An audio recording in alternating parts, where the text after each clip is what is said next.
Dave Ramsey has helped millions of people improve their financial situation, but there's a lot of things that he doesn't tell you, especially about real estate.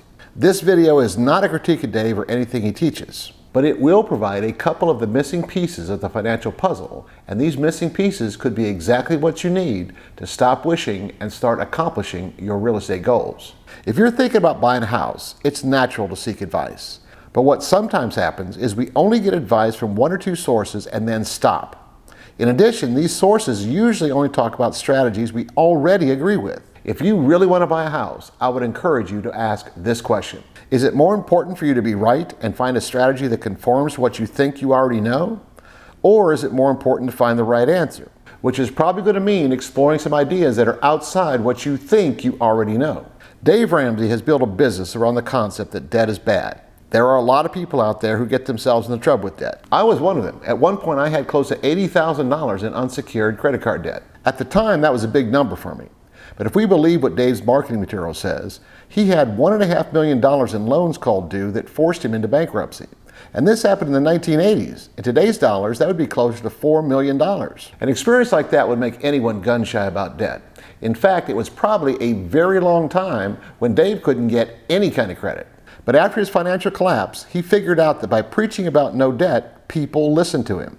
And preaching about no debt for over 30 years has made him rich. So he's not going to stop preaching about no debt anytime soon. So the first thing he's not going to tell you is that if you learn to use debt wisely, you will probably never go through a bankruptcy or any other kind of financial crisis. And you're going to find out that there's a lot of advantages of using credit wisely. First, if you establish a pattern of on-time debt payments, it becomes easier to get additional credit.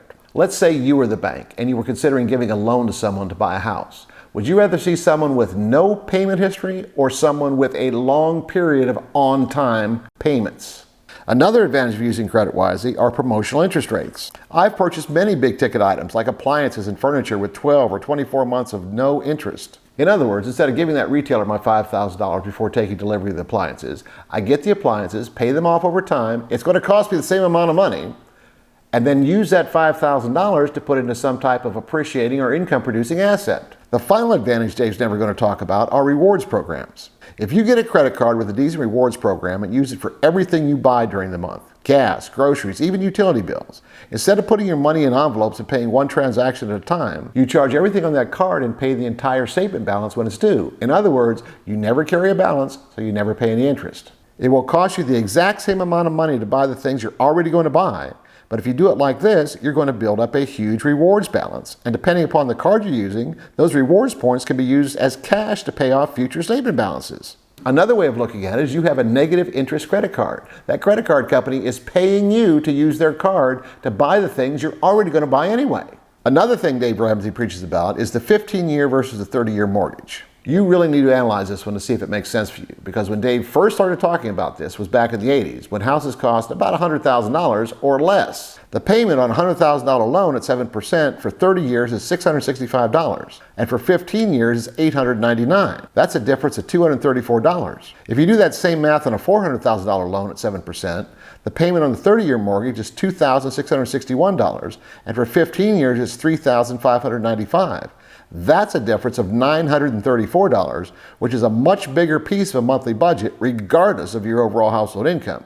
And remember, these numbers are just principal and interest. They don't include property taxes, homeowners insurance, or any type of mortgage insurance. If your goal is to reduce the amount of interest you pay over a 30-year mortgage, you might want to consider making extra payments. Making between 1 and 3 extra payments per year will cut 5 to 10 years off the term of that original 30-year mortgage. Another thing to consider is that if you live in that house for the full 30 years, which is very rare based on averages, but if you do live there for a couple of decades, it's nearly 100% certain that at some point those interest rates will be lower than they are now and you can refinance. The point I'm trying to make is that if your plan is to buy a house on a 15-year mortgage because Dave told you to, in today's market, with high interest rates and high home prices, you could be setting yourself up to not being able to get approved for anything. The final thing I want to talk about regarding the teachings of Dave Ramsey is the scarcity versus abundance mindset.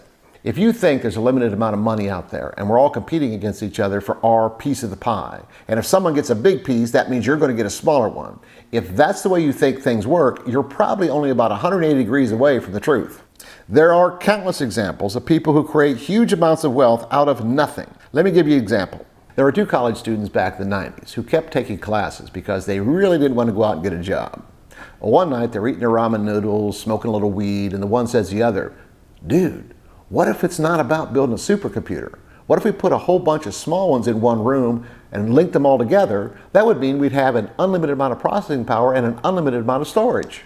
Those two college students were named Sergey Brin and Larry Page, and that simple idea was the beginning of Google. And now they're two of the richest men in the world, not to mention all the wealth Google has created for all of its employees and investors over the years. There are even people out there who get rich just using Google services. Mr. Beast makes millions of dollars a year, and all he does is post YouTube videos. Now, if you think these types of opportunities are only available to someone else and not you, you have what's called a scarcity mindset. Dave's teachings are all about taking whatever it is you get in your paycheck, learning to divide it up, budget, avoid debt, and save for retirement.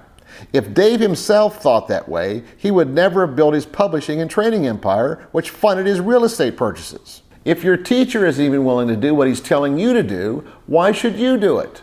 If you want to buy any kind of real estate, you're going to need some combination of income, credit, and cash. If you're lacking in one, some, or all of these, there are ways to improve your situation.